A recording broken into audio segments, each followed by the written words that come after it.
Hi friends, ನಮಸ್ತೆ. ನಾನಿವತ್ತು ಮಾಡ್ತಾ ಇರುವ ರೆಸಿಪಿ ಬಂದ್ಬಿಟ್ಟು ಚಿಕನ್ ಗ್ರೇವಿ. ಅದು ಮಾಡುವ ವಿಧಾನ ತೋರಿಸ್ತೇನೆ. ಸ್ವಲ್ಪ ಜೀರಿಗೆ, ಇದು 1/4 ಕಿಲೋ ಆಗುವಷ್ಟು ಚಿಕನಿಗೆ ಮಾತ್ರ ಎಷ್ಟು ಸ್ವಲ್ಪ ಸಾಕು, ಇಲ್ಲದಿದ್ದರೆ ಜಾಸ್ತಿ ಬೇಕಾಗ್ತದೆ. ಮತ್ತೆ ಕೊತ್ತಂಬರಿ, ಇದಕ್ಕೆ ಸ್ವಲ್ಪ ಎಣ್ಣೆ ಹಾಕಿ ಅನಂತರ ಅದಕ್ಕೆ ಬೇರೆ ಸೊಪ್ಪನ್ನು, ಕರಿಬೇವಿನ ಸೊಪ್ಪನ್ನು ಹಾಕಬೇಕು. ಅನಂತರ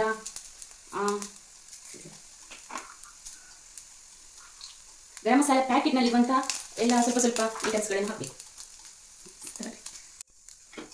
ಗೋಡಂಬಿ,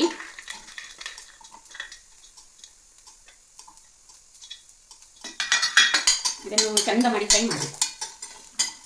ಅಂದರೆ ಅದಕ್ಕೆ ಮೆಣಸು ಹಾಕಬೇಕು, ಘಾಟಿ ಮೆಣಸು. ಮತ್ತೆ ಖಾರದ ಮೆಣಸು ಒಂದು 2 ಸಾಕಾಗ್ತದೆ. ಇದಕ್ಕೆ ಸ್ವಲ್ಪ ಎಣ್ಣೆ ಹಾಕಿ ಇನ್ನು ಚಂದ ಮಾಡಿ ಹುಯ್ಬೇಕು.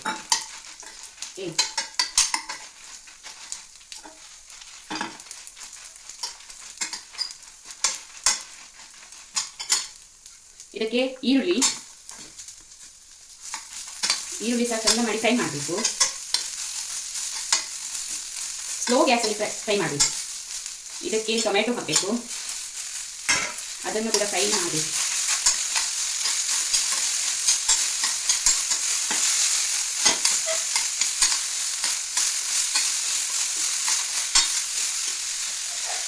ಕರಿಮೆಣಸು ಸ್ವಲ್ಪ ಹಾಕಬೇಕು.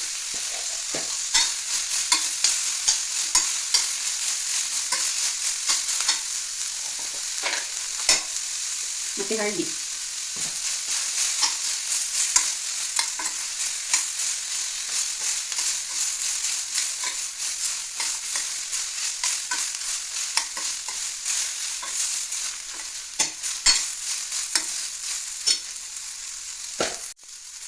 ಇದು ಫ್ರೈ ಮಾಡ್ತಾ ಹೀಗಿರಬೇಕು. ಅಂದರೆ ಸ್ವಲ್ಪ ಫ್ರೈ ಆದ ನಂತರ ಇದಕ್ಕೆ ಸ್ವಲ್ಪ ಉಪ್ಪು ಹಾಕಬೇಕು. ಜಾಸ್ತಿ ಬೇಡ, ಸ್ವಲ್ಪ ಹಾಕಬೇಕು.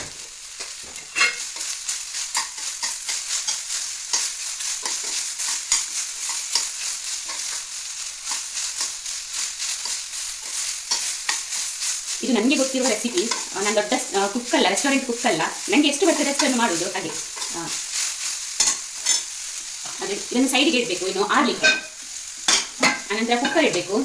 ನಮ್ಮ ಹತ್ರ ಇರೋದು ಗಟ್ಟಿ ಕೋಳಿ, ಅದು ಊರಿನ ಕೋಳಿ. ಹಾಗೆ ಕುಕ್ಕರ್ ಇಟ್ಟು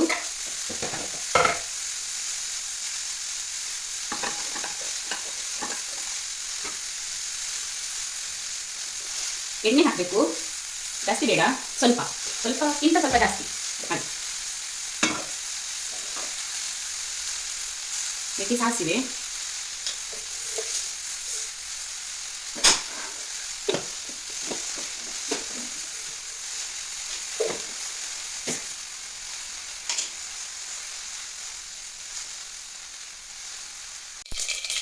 ಕರಿಬೇವು,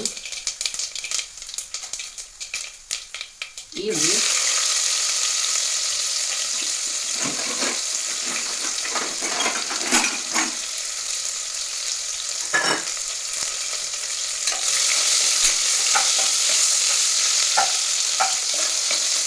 ಇದು ಸಣ್ಣ ಮಾಡಿ ಫ್ರೈ ಮಾಡಬೇಕು. ಈರುಳ್ಳಿ,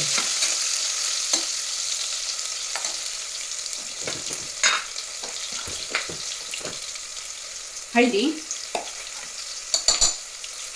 ಉಪ್ಪು ಕೂಡ ಹಾಕಬೇಕು.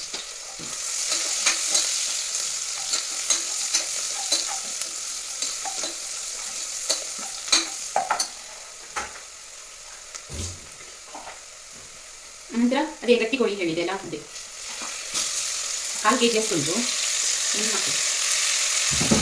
ಇದು ಊರಿನ ಕೋಳಿ.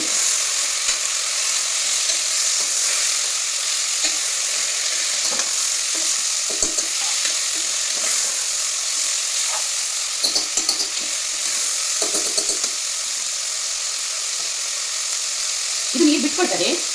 ಇದಕ್ಕೆ ಮುಚ್ಚಳ ಹಾಕಿ ಒಂದು 4 ಸೀಟಿ ಹಾಕಬೇಕು. 4 ಸೀಟಿ ಹೋಗುವ ಹಾಗೆ ಇರಬೇಕು. ಈಗ ಚಿಕನ್ ಬೆಂದಿದೆ ನೋಡುವ. ಬೆಂದಿದೆ. ಗ್ಯಾಸ್ ಆನ್ ಮಾಡಿ.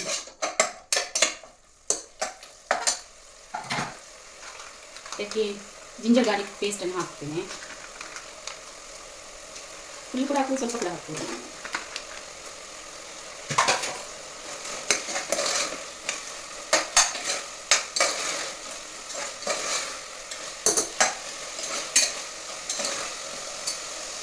ಅನಂತರ ಗರಂ ಮಸಾಲ ಹುಡಿ,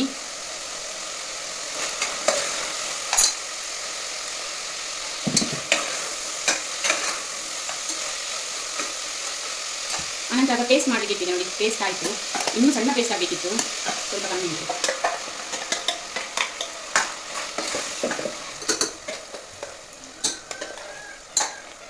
ಇದಕ್ಕೆ ಸ್ವಲ್ಪ ನೀರು ಕೂಡ ಹಾಕ್ಕೊಳ್ಳುವ. ಅದರದ್ದೇ ಇದು ಗ್ರೇವಿ ಆಗಿರೋದಕ್ಕೆ ಸ್ವಲ್ಪ ನೀರು ಹಾಕೋದು.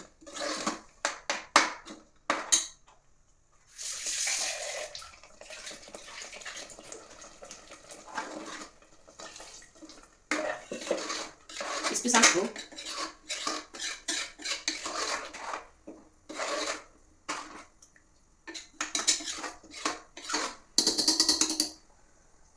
ಸ್ವಲ್ಪ ಹುಣಸೆ ನೀರು,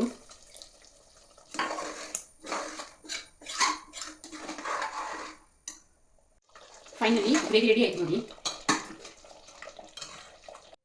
ಇದು ಬಾಸುಮತಿ ರೈಸ್ ಜೊತೆನೂ ತಿನ್ಬೋದು, ಇಲ್ಲ ರೊಟ್ಟಿ ಜೊತೆನೂ ತಿನ್ಬೋದು.